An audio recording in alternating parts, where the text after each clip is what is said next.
Trump pretende intervenir en la justicia brasileña, ordena que se suspenda juicio contra Bolsonaro so pena de aranceles del 50%. Inundaciones en Texas dejan 120 muertos, entre ellos 36 menores y decenas de desaparecidos. Nuevos planes desestabilizadores denuncia el gobierno de Venezuela con miras a boicotear próximas elecciones.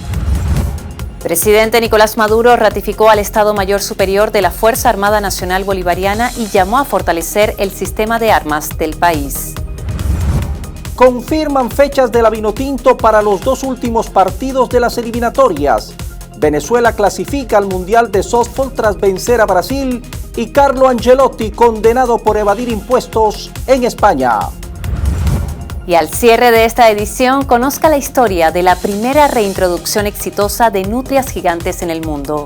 Descubra qué rincón de Sudamérica vuelve a recibirlas.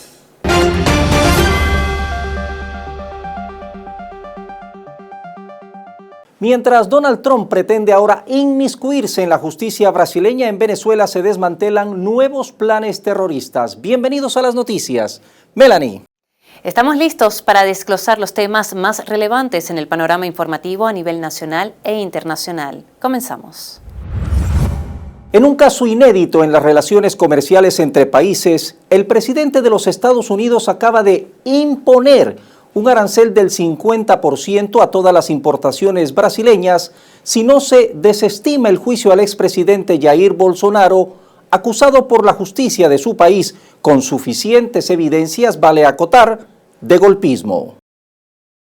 Según el presidente norteamericano, que al parecer desconoce la separación de poderes, Bolsonaro es víctima de una cacería de brujas, lo cual a su criterio debe parar inmediatamente.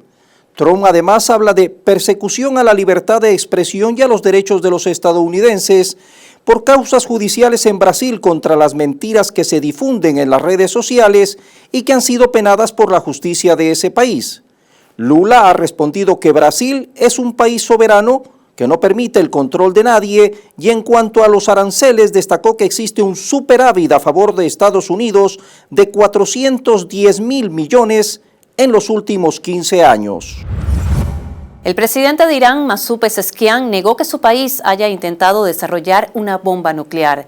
Incluso responsabilizó al primer ministro israelí Benjamin Netanyahu de alimentar esta narrativa desde hace décadas. Me gustaría decirle lo que ha sucedido, y fue Netanyahu desde 1984 quien ha creado esta falsa mentalidad de que Irán busca una bomba nuclear, y ha insinuado que Irán ha intentado desarrollar una bomba nuclear en el pasado y lo ha metido en la mente de cada presidente de Estados Unidos desde entonces, y hacerles creer que nos gustaría tener una bomba nuclear. Pero la verdad es que nunca hemos buscado desarrollar una bomba nuclear, ni en el pasado, ni en el presente, ni en el futuro, porque esto es incorrecto.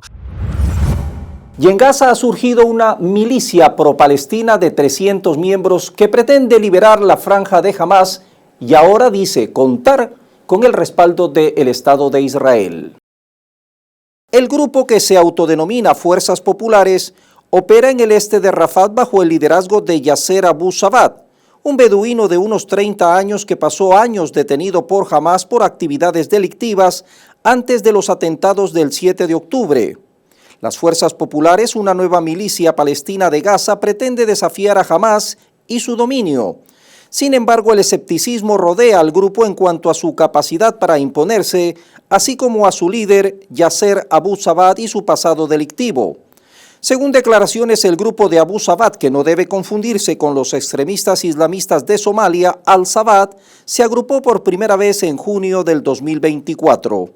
Las Fuerzas Populares, que también se hacen llamar Servicio Antiterrorista, se describen a sí mismas como voluntarios del pueblo que protegen la ayuda humanitaria del saqueo, la corrupción y el robo organizado que dicen se da por parte de grupos afiliados a Hamas. El sujeto que contrató a un menor de edad para atentar contra la vida del senador y precandidato presidencial Miguel Uribe Turbay fue capturado en Colombia y ya se encuentra tras las rejas. La Policía Nacional y la Fiscalía de Colombia confirmaron la captura de Elder José Arteaga Hernández, alias El Costeño, señalado como el autor intelectual del atentado contra el senador Miguel Uribe Turbay, ocurrido el pasado 7 de junio en Bogotá. La detención se produjo en la madrugada del 5 de julio en el barrio El Muelle, también en la capital colombiana. Según la Fiscalía, el costeño habría contactado a un adolescente de 15 años ofreciéndole más de $5.000 para disparar contra el político. Las autoridades aseguran que al menos 7 personas habrían participado en la planeación y ejecución del ataque. Las investigaciones siguen en curso para esclarecer los móviles y determinar si hay una red criminal detrás del atentado.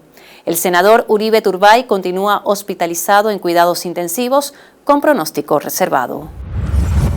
Y las labores en el extranjero que mantenía la denominada Agencia de Estados Unidos para el Desarrollo Internacional, más conocida como USAID, fueron absorbidas por el Departamento de Estado, según informó el canciller Marco Rubio.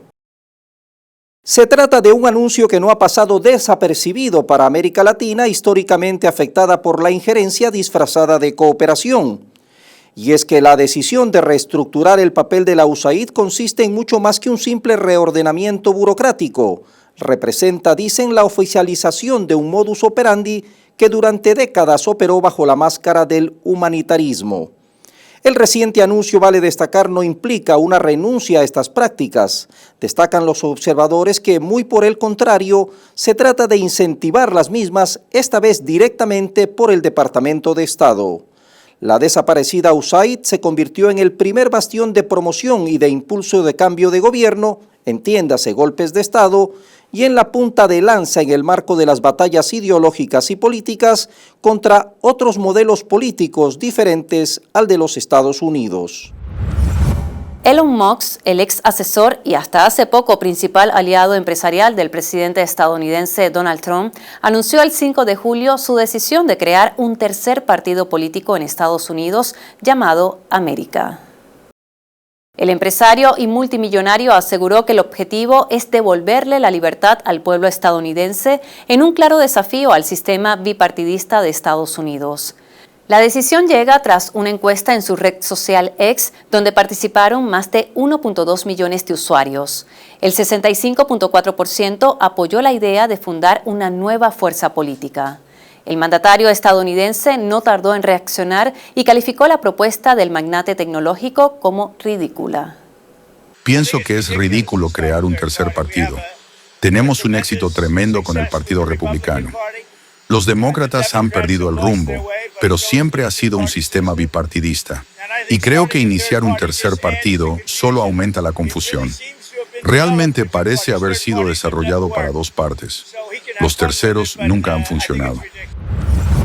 Y al concluir sus primeros 100 días en el cargo, a finales de abril, el presidente Donald Trump hizo una declaración impactante sobre su progreso en las negociaciones arancelarias. Había cerrado acuerdos comerciales con 200 países. Más de 2 meses después, Trump solo ha anunciado 3 de esos acuerdos con China, Reino Unido y Vietnam. Con su natural prepotencia y espíritu altanero, el presidente de los Estados Unidos asumió el poder anunciando nuevos aranceles para todos porque, según su criterio, habían sido injustos con su país. 3 meses después, luego de múltiples avances y retrocesos, anuncios de última hora y múltiples amenazas, apenas cuenta con 3 acuerdos y muchas interrogantes. Por eso su discurso público ahora ha cambiado en las últimas semanas y anuncia que enviará cartas que impondrán aranceles más altos a los socios comerciales de Estados Unidos, obteniendo así resultados mientras continúan las negociaciones, o deberíamos decir, imposiciones. El punto de discordia más frecuente entre los equipos de comercio exterior ha sido la falta de claridad sobre las previsiones de sus homólogos estadounidenses para un posible acuerdo final. Y las ilusiones de Alemania sobre energía verde se han desvanecido, al igual que el del resto de Europa, y hoy solo los recursos fiables procedentes de Rusia pueden salvar sus economías. Al menos así lo dejó claro Stephen Kotre, diputado del Bundestag y experto en política exterior del partido Alternativa para Alemania, quien llamó a levantar las sanciones contra el gigante euroasiático. En ese sentido, Kotre instó a la clase política alemana a levantar las sanciones antirrusas que perjudican a Alemania. Expresó que el país necesita energía barata y fiable procedente de Rusia. En ese sentido, advirtió que solo un cambio radical de rumbo en la política energética alemana contribuirá a mantener la competitividad del país. Acotó que transportar petróleo y gas por buques cisterna es absurdo cuando es posible recibirlo a través de oleoductos de una manera más respetuosa con el medio ambiente y sobre todo mucho más sostenible. Queda claro, dijo, que lo que se busca es acabar política y militarmente contra la Federación Rusa y de querer hacer las cosas como han estado acostumbrados desde hace siglos, esto es, quedarse con la energía. El saldo fatal por las devastadoras inundaciones en Texas, Estados Unidos, continúa aumentando y ya se contabilizan más de 120 personas fallecidas, entre ellas unos 36 menores de edad. Todo comenzó en la madrugada del 4 de julio cuando intensas lluvias provocaron la crecida del río Guadalupe. Su desbordamiento causó graves afectaciones en varios condados, entre ellos Kerr, Travis y Burnett. El condado de Kerr fue el más impactado, de hecho fue declarado como zona de desastre. Una de las escenas más dolorosas ocurrió en un campamento de verano a orillas del río Guadalupe, donde se encontraban unas 750 niñas. Al menos 27 menores y consejeros perdieron la vida luego de que el nivel del río aumentara más de 8 metros en apenas 45 minutos, según reseñaron agencias internacionales de noticias. Más de 160 personas continúan desaparecidas mientras los equipos de rescate intensifican las labores de búsqueda en las zonas más afectadas. Se trata de las peores inundaciones registradas en la zona desde 1987. La magnitud del desastre ha sido tal que esta tragedia ya figura entre las más mortíferas en la historia de Estados Unidos. ¿Ha escuchado usted sobre la estimulación cerebral profunda? Se trata de un tratamiento en especial para personas con afecciones de movimiento. Sin embargo, en los últimos tiempos se está aplicando en otro tipo de afectaciones, una de ellas, la depresión severa.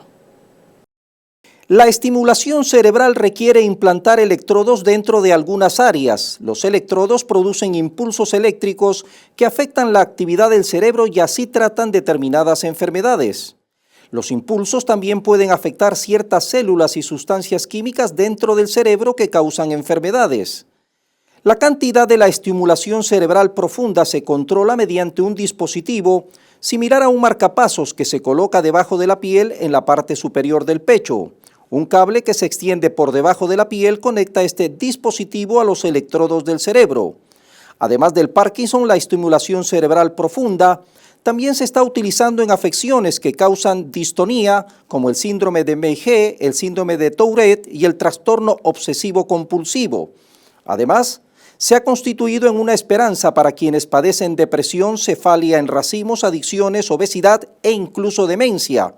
Vale destacar que se aplica en personas cuyos síntomas no se pueden controlar con medicamentos. El presidente de Rusia, Vladimir Putin, reveló que drones de su país han destruido equipos militares enemigos valorados en más de 2.000 millones de dólares. Él afirmó que este dato debería preocupar a los contribuyentes occidentales, ya que, según dijo, sus impuestos están siendo usados para financiar la guerra en lugar de invertirse en salud y servicios públicos. Según estimaciones de nuestros especialistas, los drones enviados a través de la línea del Frente Popular Panruso han destruido equipo enemigo por un valor de más de 2.000 millones de dólares. Al mismo tiempo, los sistemas de guerra radioelectrónica, correcto, que los contribuyentes de los países occidentales escuchen estas cifras y vean en qué están gastando su dinero sus gobiernos. En lugar de desarrollar sus sistemas de salud, donde hay muchos problemas, lo sabemos bien, mejorar los servicios públicos, aumentar los salarios, etc. Un grupo de investigadores de la Universidad de Stanford desarrolló Ocean One-K, un robot humanoide a control remoto que transmite sensaciones táctiles a investigadores ubicados a gran distancia, según reporta la agencia Reuters. La máquina puede explorar a 1000 metros de profundidad, facilitando el estudio y el cuidado de ecosistemas marinos hasta ahora inaccesibles para el ser humano. El Ocean One cuenta además con una mitad superior humanoide y una mitad trasera más delgada con 8 propulsores multidireccionales que permiten maniobras precisas bajo el agua. Destacan que el sistema de retroalimentación háptica o táctil y la visión estereoscópica del robot producen sensaciones increíblemente realistas, similares a las que habría experimentado desde abajo en lugar de a bordo de la nave control. Al observar por medio de los ojos del robot y poder palpar a través de sus manos, se perciben colores y texturas, hasta ahora, inimaginables. Mosquitos, calor y humedad insoportable, instalaciones sanitarias insuficientes, camas duras y mala comida es lo que destacan los familiares de los migrantes en el centro de detención de los Everglades de Florida, más conocido como Alligator Alcatraz. Las múltiples denuncias de condiciones inhumanas en el centro de detención no han encontrado eco hasta ahora en la administración norteamericana. El presidente de Brasil, Luis Ignacio Lula da Silva, por primera vez anunció de forma explícita que buscará un cuarto mandato presidencial en 2026. Yo no quiero nerviosismo, porque me queda 1 año y medio de mandato y hay personas que piensan que el gobierno ya se terminó. Hay gente que ya está pensando en la elección.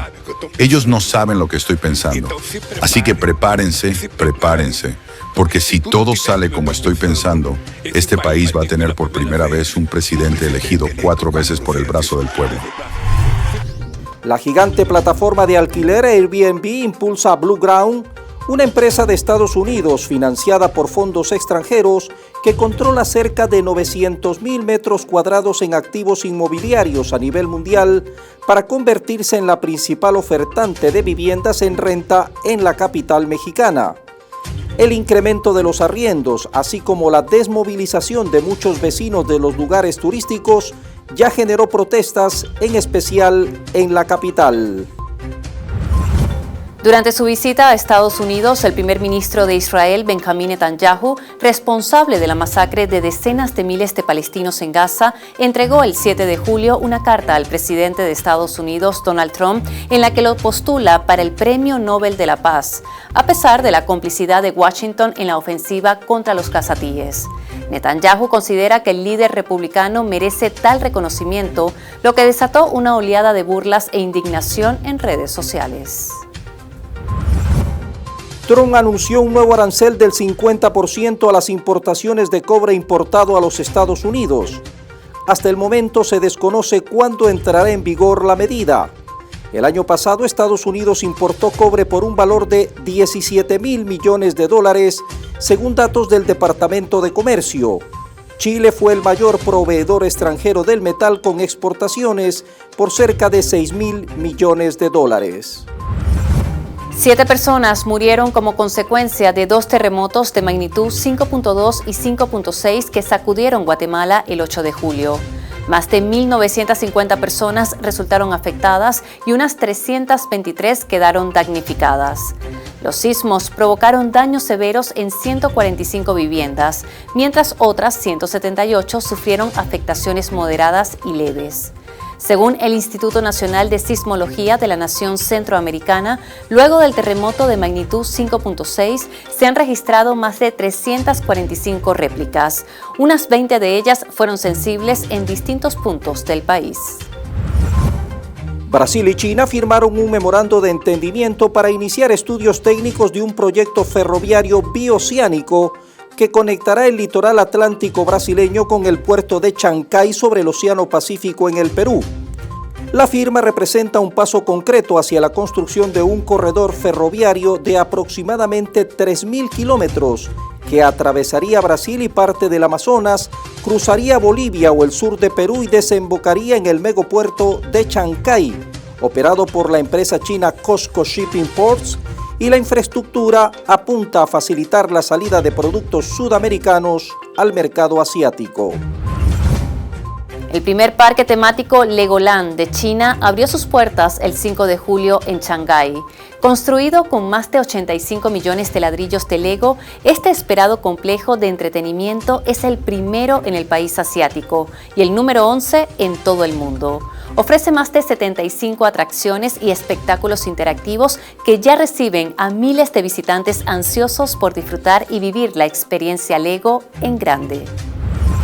El presidente boliviano Luis Arce reveló que su gobierno tiene un flujo de caja negativo de más de 5.000 millones de dólares en importación de combustibles y pago de deuda externa, mientras apenas obtuvo beneficios por cerca de 1.600 millones por la exportación de gas durante el año pasado. En cuestión de créditos externos, Arce puntualizó que el país sudamericano paga más de lo que recibe porque la Asamblea Legislativa Plurinacional mantiene más de 1.800 millones de dólares bloqueados, lo que torna crítica la economía del país. Brasil fue sede de la 17ª cumbre de los BRICS, celebrada el 6 y 7 de julio en Río de Janeiro. La agenda incluyó temas clave como salud, comercio, inteligencia artificial, cambio climático y seguridad global.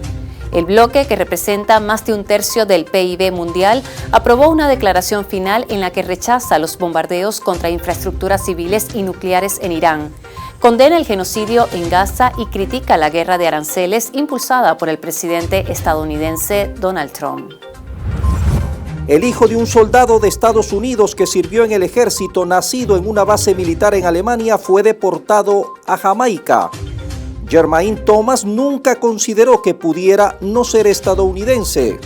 Hace un mes se encontró encadenado por las muñecas y los tobillos y obligado a abordar un vuelo hacia Jamaica, lugar de nacimiento de su padre, un país en el que nunca había estado antes.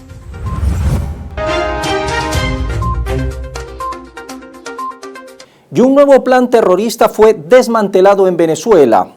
El anuncio lo realizó el ministro del Poder Popular para las Relaciones Interiores, Justicia y Paz, Diosdado Cabello, quien reveló la existencia de una trama para atacar a dirigentes políticos, instituciones y embajadas en una fecha simbólica para el chavismo, es decir, el 28 de julio. Sostuvo que no es en ocasión del 28 de julio solamente, sino que se aprovecha el momento coyuntural en el que se celebra un año más la elección del presidente Nicolás Maduro, pero eso atiende a una política coordinada, estructurada a nivel global desde la visión política de los Estados Unidos. De otro lado, Carlos Giuseppe Castillo, investigador del área de geopolítica del Centro de Altos Estudios de América Latina y el Caribe, señaló que los intentos de desestabilización no deben leerse como hechos aislados, sino como parte de una doctrina imperial. Según Castillo, todo se enmarca en que la política exterior norteamericana tiene aspiraciones globales que pretenden convertir al mundo en una suerte de Auschwitz global, en una suerte de campo de concentración donde los países deben estar alineados en la sintonía del unilateralismo estadounidense, so pena de ser sometidos incluso por la fuerza. El presidente de Venezuela, Nicolás Maduro, ratificó al Estado Mayor Superior de la Fuerza Armada Nacional Bolivariana y llamó a fortalecer el sistema de armas del país. Tenemos el Plan República, muchachos, y hay que estar a tono con el Plan República. Así que el Estado Mayor Superior queda ratificado, vamos al Plan República y vamos a seguir avanzando en todos los planes del Estado Mayor Superior, en el Plan Ayacucho, acelerar el Plan Ayacucho de transformaciones, siempre garantizando todo, lo orgánico, lo moral, lo doctrinario, el fortalecimiento del sistema de armas, las jurras, el despliegue, porque el objetivo es paz con independencia. Necesitamos manejar y mantener los sistemas de armas que tenemos. Y necesitamos crear, adquirir y asimilar los nuevos sistemas de armas del mundo para la defensa de la paz, no para agredir a nadie en el mundo. El presidente Nicolás Maduro anunció la creación de un nuevo plan preventivo de salud, el cual será anunciado con mayor detalle en las próximas semanas. El mismo tiene como fin el cuidado y la atención de la población venezolana.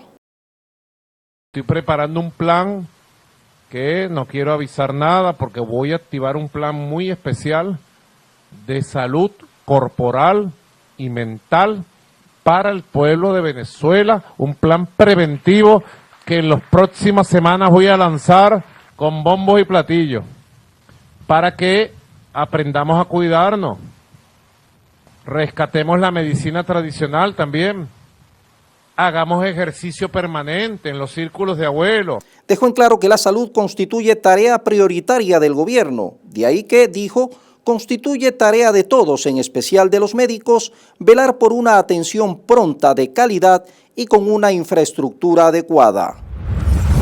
4 nuevos niños migrantes venezolanos fueron separados de sus madres por autoridades estadounidenses al momento de ser deportadas a Venezuela. La denuncia fue realizada por el ministro para Relaciones Interiores, Justicia y Paz, Diosdado Cabello, quien aseguró que los menores permanecen retenidos en Estados Unidos. Hoy llegaron 203 venezolanos, 154 hombres, 49 mujeres. Unas mujeres manifestaron, yo mandé a grabarlas, ¿no?, para que quede constancia de que les arrebataron a sus hijos saliendo de Estados Unidos. 3 madres dijeron que les habían arrebatado a 4 niños, me explico, una 2 y a las otras 1 y 1. O sea, dejaron a sus hijos allá. De las que llegaron hoy, les arrebataron sus hijos, secuestrados en Estados Unidos. Secuestrados en Estados Unidos. Y Bukele es parte de ese equipo de secuestradores de venezolanos. Estos nuevos casos se suman a los 18 niños migrantes que también fueron separados de sus madres por el gobierno norteamericano y que fueron denunciados por el Estado venezolano el pasado 30 de junio. Y se efectuó en Viena, Austria, el 9º Seminario Internacional de la Organización de Países Exportadores de Petróleo, OPEP, con la presencia de la vicepresidenta ejecutiva de la República y ministra de Hidrocarburos, Delcy Rodríguez. Bajo la premisa de Trazando Caminos Juntos, el futuro de la energía global, Rodríguez destacó la necesidad de generar políticas que contrarresten las actitudes agresivas, en especial de los Estados Unidos, que mantiene en los actuales momentos un 40% de las reservas y la producción actual bajo medidas coercitivas. Venezuela dejó en claro su predisposición a mantener diálogos abiertos y claros con todos los países del mundo bajo el marco del respeto a la soberanía, el libre comercio y el cese de amenazas unilaterales. Rodríguez mantuvo además una cita estratégica con el príncipe Abdulaziz bin Salman Al Saud, ministro de Energía de Arabia Saudita, con quien destacó la cohesión y unión de la organización petrolera. La presidenta del Tribunal Supremo de Justicia, Carislia Rodríguez, informó que se llevó a cabo un encuentro tecnológico organizado por la Comisión CETIDIC, enfocado en la actualización y uso de tecnologías para mejorar el sistema judicial. La tecnología venezolana, dijo, está al servicio del pueblo y hoy todo el Poder Judicial hace uso de ella para acercar más la justicia a la gente con celeridad, transparencia, pero sobre todo prontitud. Llegó a Venezuela la primera de las 4 líneas de producción de cables de fibra óptica que serán instaladas en el Centro de Tecnología e Innovación ubicado en Catialamar, Estado La Guaira. La empresa llevará por nombre Venefibra y surge de una alianza entre Venezuela e Irán. El objetivo, fabricar fibra óptica para cubrir la demanda nacional y abrir camino hacia la exportación. El secretario general del Partido Socialista Unido de Venezuela, Diosdado Cabello, anunció el inicio de la campaña electoral rumbo a las elecciones municipales a efectuarse el 27 de julio. En todo el territorio nacional, 335 alcaldías, 2.471 concejales principales y concejalas, con sus suplentes, 37.000 proyectos de la juventud. La primera estación terrestre del sistema ruso de navegación por satélite GLONASS fue inaugurada en Venezuela en la base aeroespacial Capitán Manuel Ríos del estado Guárico. Esta nueva infraestructura permitirá proporcionar navegación de alta precisión y sincronización temporal, lo cual es especialmente relevante para el desarrollo del transporte, la agricultura, los servicios de rescate y las telecomunicaciones. El jefe de Estado Nicolás Maduro se reunió con el arquitecto japonés Riken Yamamoto para impulsar el desarrollo arquitectónico del país. El Ejecutivo anunció que 2 proyectos diseñados por Yamamoto serán financiados y construidos por la corporación Juntos Todo es Posible para desarrollar la renovación urbanística en las parroquias populares de Petare y San Agustín en la ciudad de Caracas. En un operativo del 6CPC fue abatido el cabecilla de las bandas delictivas que operaban en el sector El Guarataro, parroquia San Juan, en Caracas. Hoy día, temprano, me informó el compañero Douglas en un operativo especial que hubo en el sector del Guarataro hoy. Se enfrentó a una unidad del 6CPC, el ciudadano Darwin René Mendoza Peraza, alias Cachete, que era la persona que dirigía las bandas de ahí, del Guarataro. Ese ciudadano, alias el Cachete, o alias Cachete, fue quien dirigió las bandas utilizadas por la oposición venezolana el 28 de julio del año pasado para asaltar el Palacio Miraflores, los que venían de allá de San Juan. El fiscal general Tarek William Saab destacó que desde el 2017 a la fecha en las atenciones del Ministerio Público en despachos fiscales y en justicia de calle se ha atendido a cerca de 3,5 millones de personas, mientras que en los programas de justicia de calle el organismo se está acercando a las 100,000. Hemos atendido, dijo, en los programas del Ministerio Público Va a tu comunidad. El Ministerio Público atiende tu denuncia en la parroquia y el Ministerio Público visita tu comuna. Confirman fechas de la Vinotinto para los 2 últimos partidos de las eliminatorias al Mundial 2026. Venezuela clasifica al Mundial de Softball tras vencer a Brasil y Carlo Ancelotti, condenado por evadir impuestos en España. La Conmebol anunció el calendario y horarios de los encuentros finales de la selección venezolana en las eliminatorias para el Mundial de 2026. La Vinotinto, dirigida por Fernando El Bocha Batista, acumula 18 puntos y se encuentra en la lucha por un cupo al repechaje intercontinental, compitiendo de cerca con Bolivia, que suma 17. El 4 de septiembre visita Argentina y cierra el 9 en Maturín ante Colombia. Ambos partidos en horario unificado se jugarán a las 7:30, hora de Venezuela. La selección venezolana de softball femenino confirmó su clasificación a la Copa del Mundo de la disciplina, la cual se disputará el próximo año en las ciudades de Oklahoma, Estados Unidos, Lima, Perú y Praga, República Checa. Esto tras imponerse 2-1 a su similar de Brasil en la jornada final del Campeonato Panamericano desarrollado en Montería, Colombia. Con esta victoria, Venezuela se une a Canadá, Puerto Rico, Cuba y México como los representantes del softball femenino americano en la Copa del Mundo. Carlo Ancelotti ha sido condenado a 1 año de prisión por un delito contra la hacienda pública relacionado con el ejercicio fiscal del 2014. El actual seleccionador de Brasil deberá hacer frente a una multa de 386.000 euros y una sentencia suspendida de 1 año de cárcel. A juicio del tribunal, Ancelotti simuló un contrato de cesión de derechos de imagen y creó un entramado empresarial para ello. El objetivo, expone la sentencia, no fue otro que pagar menos impuestos. Por primera vez, la nutria gigante, un mamífero que se creía extinto en toda la Argentina, volvió a nadar libre en su hábitat natural, tras la liberación de 4 ejemplares.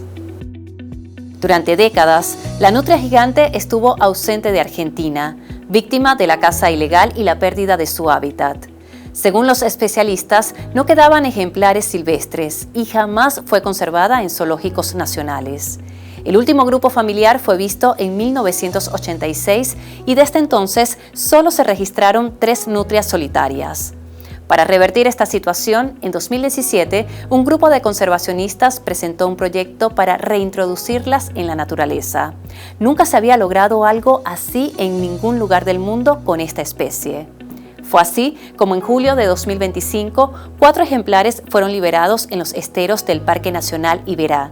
Se trata de una familia compuesta por una hembra donada por el Zoológico de Madrid, un macho proveniente de Dinamarca y sus 2 crías nacidas en cautiverio. Las nutrias llevan arneses con GPS para monitorear su adaptación y si todo sale bien, vendrán nuevas liberaciones de otros grupos que hoy viven en cautiverio. Y cada 11 de julio el mundo recuerda el Día Mundial de la Población por iniciativa del Consejo de Administración del Programa de las Naciones Unidas para el Desarrollo. Su objetivo primordial es crear conciencia en relación a todas las problemáticas que en la actualidad afectan a la población del mundo, sobre todo asuntos relacionados con el crecimiento y desarrollo de los pueblos y que la población pueda planear sus familias. Esto implica que se pueda planear su vida, vencer la pobreza, mejorar la salud de las madres e hijos, lograr una mayor equidad de género, disminuir la mortalidad materna, pero sobre todo sostener a la juventud. Generar espacios acordes al desarrollo poblacional constituye tarea primordial tanto de gobiernos locales y nacionales, Melanie y amigos. Hasta aquí las noticias. Por su atención, gracias. Así despedimos esta edición. Quedan en sintonía de nuestra programación.